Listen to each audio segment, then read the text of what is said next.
Welcome, foolish mortals, and today I'm going to be talking about the 3 tarot cards that was in the beginning of the opening of the Haunted Mansion. Y'all remember when Disney came out with the Haunted Mansion with Eddie Murphy and stuff? So what people didn't know is the 3 cards that was the 3 tarot cards that was in the Haunted Mansion was the Lovers. Yes, the Lovers card has Adam and Eve on it, and that's the angel who kicked them out of the Garden of Eden. But the Lovers Tarot card was supposed to represent Master Gracie and Elizabeth. Because, you know, back then they couldn't be together because she was black and he was white. And this was back in the 1800s when spirituality, witchcraft, voodoo, you know, tarot card readings, palm readings, all this, psychic meanings, all this stuff was the norm because this was the real world that they was living in.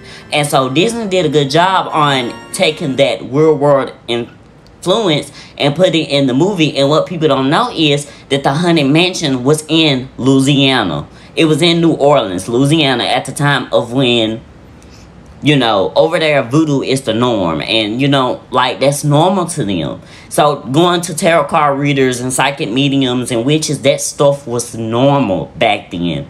And it's still normal today. So the Lovers represent Master Gracie and Elizabeth. Because, you know, back then they couldn't be together.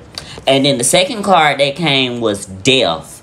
You know, Death, you know, some people, like, when the first card pulled out was Death, you know, it was supposed to indicate that somebody in the story was going to die, that was going to die first. But it turned out it was Elizabeth who died because she was poisoned by the evil butler. Because, you know, he was old-fashioned, and he was like, well, Master Gracie, you're a white man, and she's a black woman, and that can't happen because y'all not supposed to fall in love with each other because, you know, back then, black people were slaves, and that was against the law back then. That was a big no-no.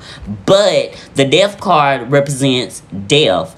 But in reality, the Death card and Tarot card, the real meaning represents a new beginning, and it represents overcoming a pain and overcoming an obstacle and getting over something old, and it's rebirth. It's something new, and that's why they was rebirthed. That's why Elizabeth and Master Gracie was rebirthed, because even in death they were still destined to be together because they were, hey, hello, wake up everybody, they were lovers. And that's why they was rebirthed, and that's why Elizabeth was reincarnated, because it's supposed to represent something old that happened into something new. And then this is the 3 of Swords, but I call it the Heartbreak card because Master Gracie was heartbroken.